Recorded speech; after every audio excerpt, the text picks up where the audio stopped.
श्री हरिवंश महाराज जी। महाराज जी, असंग कैसे रहा जाए, इसके क्या नियम है? मतलब इनका डिवोर्स हो गया महाराज जी, उसके बाद जीवन में असंग रहने, मतलब चाहते हैं कि मानसिक और आध्यात्मिक उन्नति होती रहे उनकी। और आजकल के मॉडर्न जमाने में कैसे महाराज जी इसको?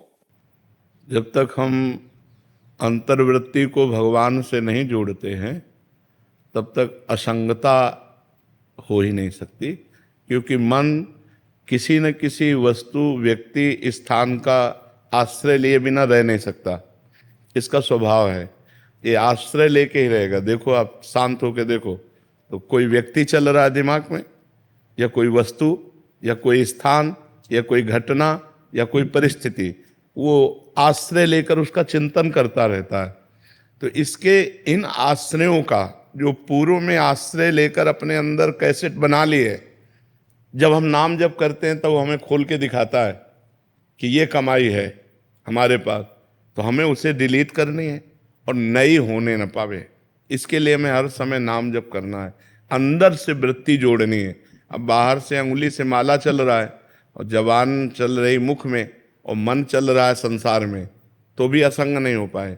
मन मैयासक्त मनाह पार्थ, भगवान ने कहा मेरे में आसक्त मन वाला बने।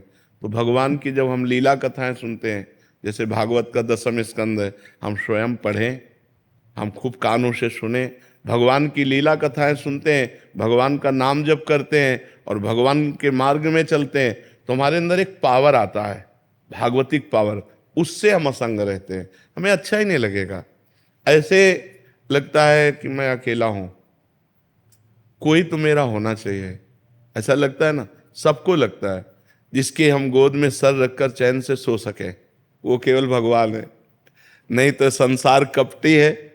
ये पाए जान जगत में सब जन कपटी, कुटिल, कलयुगी टंच। ऊपर से क्या है अंदर से क्या है जान पाना बड़ा कठिन है।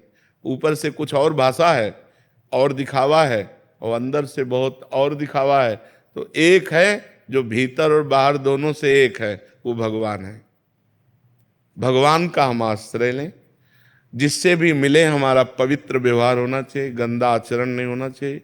कोई हमको गाली दे तो हम सुन के सह जाएं, हम किसी को पलट के गाली ना दें।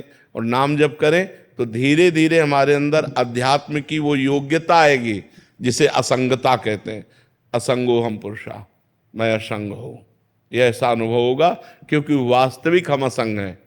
हमारा जो स्वरूप है वो असंग ही है। वो कभी पर वो स्वरूप जो है गलती कर बैठा, देह को मैं मानकर, अंतःकरण मन बुद्धि को मैं मानकर वो फंस गया। इसलिए नाम जप करो, भगवत चर्चा सुनो, सत्संग सुनो और अच्छे आचरण करो, पवित्र आचरण करो, तभी असंगता है। गलत आचरण करे और अध्यात्म की बातें करे, वो बातें बातें केवल है, जीवन में प्रकाश नहीं होगा। अगर जीवन को उन्नतिशील बनाना है, बढ़िया सुखमय जीवन व्यतीत करना है, तो गंदे आचरणों को पहले रोको, जो पाप आचरण है उनको रोको, अच्छे आचरण करो और नाम जप करो।